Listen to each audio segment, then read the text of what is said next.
Hi, welcome back. Thought I would just get on here before we go away for the weekend to some warmer climes to talk about books. And I wanted to give you a reading update and talk about some things that I've finished and some books that I'm curious about. And I thought I would reach out and see if all of you wonderful readers would know anything about some of these books. Okay, reading update. What am I reading? Well, I picked up from the library The New Life. I am not a big reader of newly released books. I have a couple that I'll see here and there that I just either hear about on a book podcast, or I see written up in the New York Times, or I hear talked about on Bookstagram, or Booktube, if I've already, did I just say that? It's been a long day. This was one of them. I saw it, and then I heard about it on a book podcast. I also listened a little bit to an interview, which I think is on a British book podcast, and then maybe on an American one that I listened to, but I stopped listening to it because I didn't want to hear too much about this book. But this was intriguing. It just felt to me like it was a Renee book. So in this case, it means that it's about someone or a set of people or a family's singular experience, and in this case, this book is set in the 1800s, which doesn't necessarily make it my kind of book, but that's intriguing. It's dealing with, in this case, something that's still secret and underground, which is these men's gay lives. And so it has an unusualness to it for this period in the 1800s, in the, I think, mid to late 1800s, because in some of the cases, the men that are in this book are married, but their wives are fully embracing this lifestyle, and they themselves want to have other relationships. So it's really, in this particular book, it's really the writing of Tom Crew that is making this book just come alive. And there's several different characters, and sometimes I get them mixed up, but as I go along, I'm like halfway through now, I'm understanding who's who. The writing is so excellent. It really makes this book timeless in terms of it could be written now, but it could have also been written 30 years ago or written 40 years ago. And it really feels like it's a classic. Yeah, 1894 actually is when it was written. And Tom Crew, I don't know him, British writer. Yeah, debut novel, another thing I don't normally pick up. So I am so enjoying that. Besides the War and Peace year-long read-along, I also, just on a whim, I started listening to The Magic Mountain through Audible. I don't know who the narrator is on the Audible edition, but I'm absolutely loving it. I mentioned this, I think, on the last time that last week, my last update. And I'm also checking in with the book here and there after I listen to a chapter. Then I'll look and follow along to see where I'm at. So it feels like I've listened a lot, but I'm only so much into this book, but it's very, it's very small writing. I'm just so enjoying it. I can't tell you. All right. What have I finished? That's what I'm reading. And I just finished like today at lunchtime. which is rare for me to be reading at lunchtime. I finished Gwendolyn Riley's My Phantoms. So I got this down off the bookshelf. I ordered this like, I don't know, 9 months ago, along with some other NYRB books. They were having a sale. I ordered a few. I didn't realize this book was like just written. I thought this was, you know, a classic. It had been written in the 1950s, 1960s. People were talking about it on Bookstagram and on a couple book podcasts. I knew it was about a mother and daughter. The daughter is in her 40s, and she's got this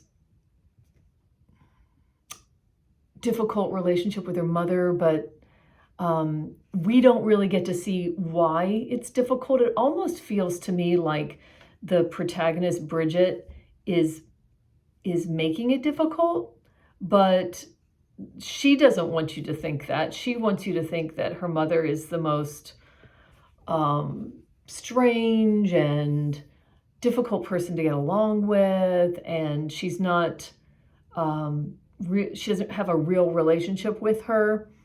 I actually found something that I don't see talked about is I actually found in the beginning of the book, the relationship that Bridget had with her father was, to me, like, oh, so hard to read.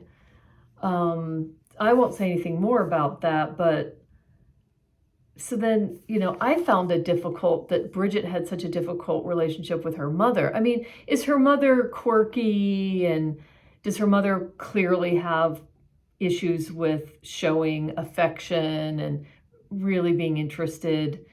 Yeah, but I feel like Bridget's getting in her own way. But I'm not going to say anything more because everybody will have their own interpretation of this. I didn't like this book. I almost didn't finish it at first, but I kept up with it because then I realized, oh, this is the clever writing. This is intentional. You know, what's your experience going to be? But the writing is an absolute delight. So in the end, I really enjoyed the reading experience.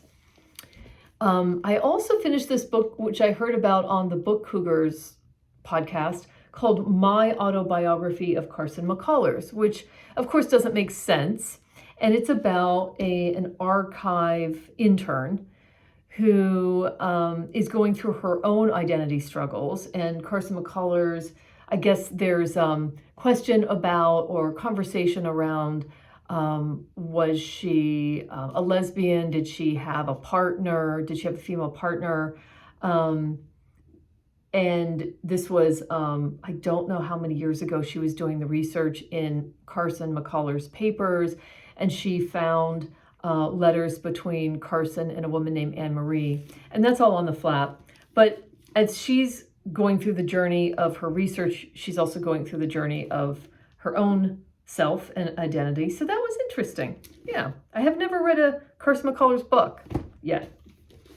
I then started Mayflies by Andrew O'Hagan, and a story about two friends in, is it Scotland? Yeah, James and Tolly. And then I stopped reading it, and I don't really have a good reason for it other than I got to the point that is in present day-ish, 2017, and this story started off in the 80s, and it gets really challenging because one of the friends has a serious challenge in their life, and I just didn't have the fortitude in that particular mental state I was in to go forward. So nothing to say about the book being difficult. I thought in my other video I talked about the writing and how much I enjoyed it. I just wasn't the right book for me to be reading at that point. So I would definitely try it out. Then I found out about this book by an author named Vivian Gornick, Unfinished Business Notes of a Chronic Rereader, through the podcast Unburied Books, who they're looking at NYRB books. And they did an interview with Vivian Gornick on her memoir called My Father and Myself. My library doesn't have that book, but they had this book on books. And Vivian Gornick, being an author and a lifelong reader, really not really, but she talks about books that I don't think a single one I've read yet, although they're on my list. So this is going to be a really good reference book for me to look back on. She talks about D.H. Lawrence's Son and Lovers, Colette's writing, Margaret Duras' The Lover. She talks about J.L. Carr's, A Month in the Country, which I read this year, Pat Barker, Elizabeth Bowen, Natalie Ginsburg. So I decided that I wouldn't continue reading this book because I do want to own it someday and have it as a reference. So it was good for me to discover it because now I can look for it used. Then just by walking through the book stacks of the fiction section, looking for another Natalie Ginsburg book for me to read at the library last weekend, I saw this beautiful blue book in the C's because I was actually looking for Joshua Cohen books after I read the, what book did I read by him that I absolutely loved? Anyway, I'll remember it. I'll back burner that and it'll come to my mind. I just read it. But I saw this Fitzcarraldo edition of this book called Ash Before Oak. And it's by a guy named Jeremy Cooper, and written in, it's contemporary, and it says that it's a novel in the form of a fictional journal written by a solitary man on a secluded summer estate. It's like a nature diary, but it's really not just a nature diary. I mean, it literally has dates and entries, but it's also about his experience of solitude and loneliness. I'm only on page 43, but it's just one of those books that you're just going to keep winding your way through, and singular voice. I love this kind of stuff, and I really loved the way it looked on the shelf. It does say that he is the 2018 Fitzcarraldo Editions Novel Prize winner, and his first novel. So this won that prize, and it was his first novel, and it's pretty long, so I don't know if I'm gonna finish it. I don't know, we'll see, but it's nice to have around. Then as I go away this weekend, I'm actually taking what I feel like is just an appropriate type of vacation book called Speedboat by Renata Adler. I think Renata Adler was like a book critic, a literary critic. I think it said that she was a film critic for The New Yorker for a while. But this was written in the 70s, and it's a first person, not stream of consciousness, but really thoughts on a page, which is another one of my kind of books.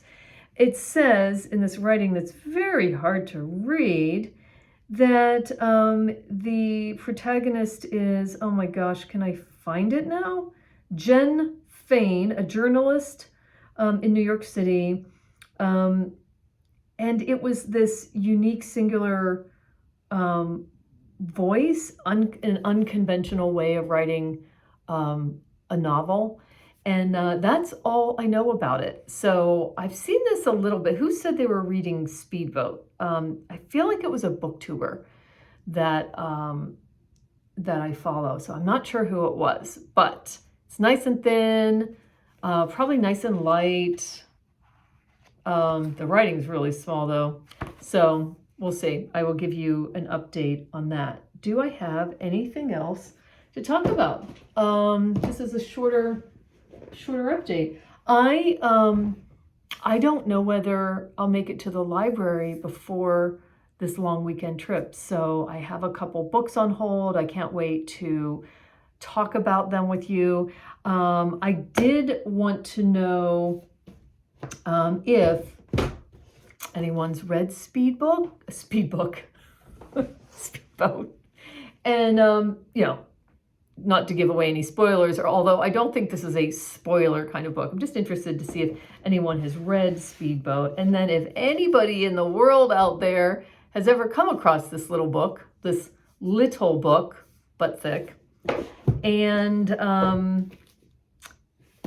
let's see. Oh yeah, and of course, if you are also reading The New Life, no spoilers or anything, but I would just love to know if you're also dipping in. I was just so lucky that my library had a copy of this new book. So I hope you have a wonderful rest of the week and weekend, and I am looking forward to catching up next week.